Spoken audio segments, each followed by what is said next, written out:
Manchester United 3, Leicester 0. 3 more points for Manchester United in the Premier League at Old Trafford today after a bit of a slow start into a big crescendo that led to 3-0 and 3 points. Mina, what did you make of the game? The first half, I don't know what Ten Hag said to them at halftime, because come Barcelona and Newcastle, we need to play from minute one how we did in the second half. I think the first half, it just wasn't good enough. David De Gea with some 2 big important saves, which I think kind of set the tone for us, because if one of those goals went in, I think it would have been a completely different fixture. For all the slack that he gets, for all the criticism that he gets for his footwork, there's no one in the world that's as good as a shot stopper as he is. There's a few, but for what he brings to Manchester United, I just don't understand how people still think that's the first priority of what we need to change in the summer transfer window. Today he showed it, and he actually went. Now he's got 179 clean sheets in a United shirt. He was level with Schmeichel on 178. So today, after that performance, is very well deserved to go above Schmeichel. And it's just 3 big points, man. It's 3 big points. Yeah, 3 big points, certainly. Marcus Rashford, I mean, how much time do we spend talking about him recently? But it's entirely deserved, considering how well he's playing. 2 more goals for him today. Is he the most informed player in Europe right now? I think he's up there with Osimhen. I think Osimhen equally is in form. He's been scoring ridiculously, same as Rashford has, since especially the World Cup break. But I think in terms of in the Premier League, Rashford is probably the most in form. He's not got 20-something goals in the Premier League like Haaland does.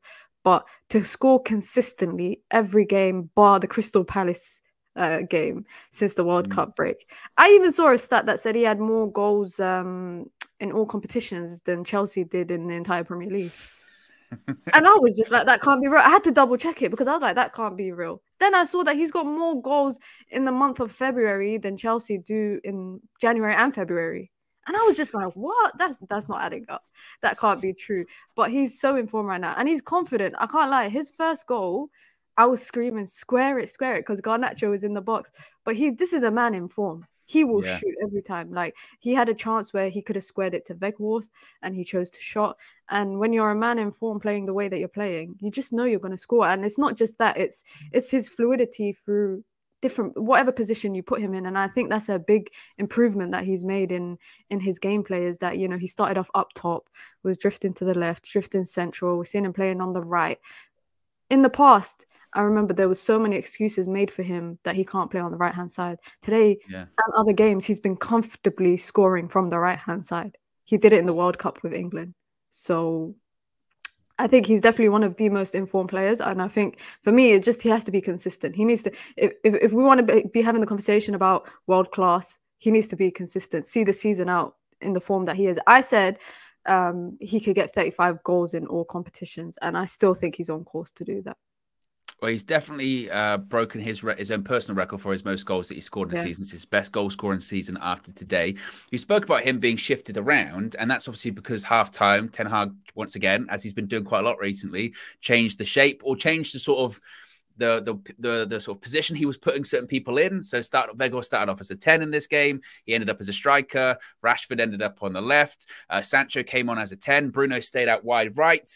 I mean, how much credit does Ten Hag deserve? Because what we're seeing is, it feels like every game, halftime, he'll change something, or 65 minutes, he'll change something, and it ends up in us winning the game. Yeah, and also it just shows that he's been working with the players to kind of get them to be comfortable to play in a position that is not solely theirs. And that's one thing that I like, is that you have the adaptability of having someone like Bruno Fernandes that could play in that 10 but can play in the right.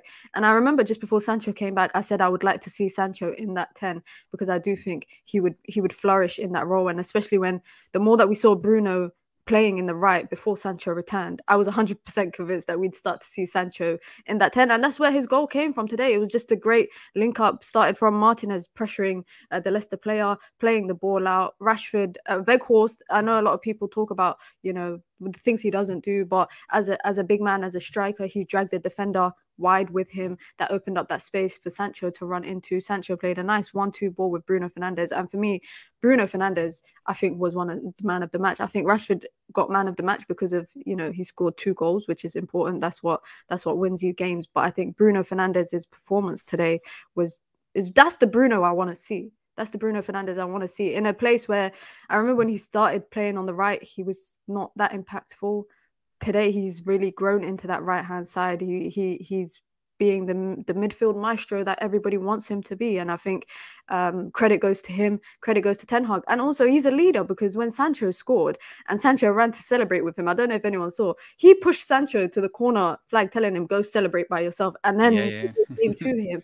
And it's just moments like that that you really, as a player, especially for Sancho, what he's gone through, you just cherish, because, you know, to score in a Premier League after the difficult times that he's had in the last few months, that's a big thing. I really think that the unity in this team, you're seeing it. Like, I genuinely feel like these players like each other. Last season, I thought they hated each other. And I feel like this season, they actually like each other. And I think that goes to Ten Hag. I think for the season that he came into this with, you know, 2 bad losses at the beginning of the season, the whole Ronaldo saga, a mid-season break because of the World Cup. And I think he's handled everything very well, because he set the tone from early. If, you know, no mess abouts. He's not taking any nonsense from anyone. Rashford was picking up form and he dropped him because he was late. And Ten Hag he's the guy. Ten Hag's the guy, man. He's the guy. And I mean, since that defeat against Brentford, no other Premier League side has picked up more points than Manchester United, which just goes to show the job that he's doing. I mean, you mentioned Bruno there.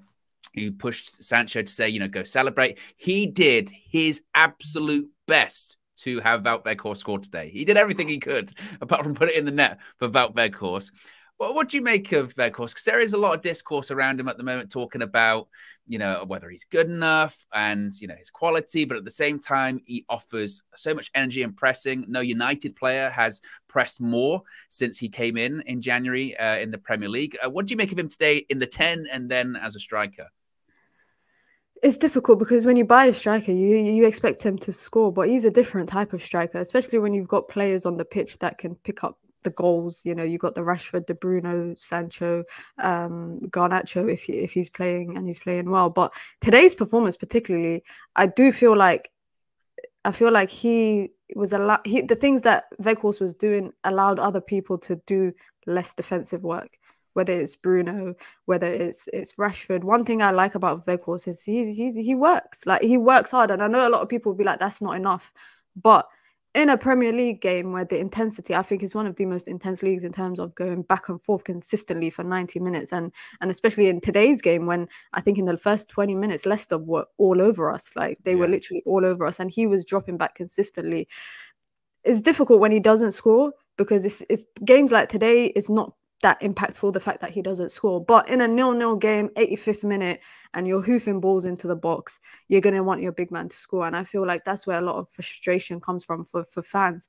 But I feel like in terms of what we expected to get, I think we've gotten exactly what we were expected to get. A 3 million loan deal from a player that used to play at Burnley. We ain't getting 10, 15 goals in all competitions in 6 months. But what we're getting is someone that works hard, someone who plays in that 10 role that allows Rashford to play up top and Garnacho to play on the left, Bruno to play on the right, or just be interchangeable, which is what we saw a lot. But even like Weghorst's work rate, I think Sabitzer even works as hard as him, which is actually, it's kind of crazy to say, because Weghorst does work hard defensively. But I think today Sabitzer was so neat, so clean, bar that challenge that the pundits were saying he should have been sent off for.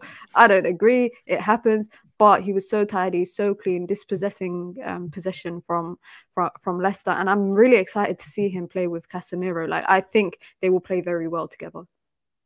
And finally, we won today. City dropped points yesterday. Are we in a title race, Mina?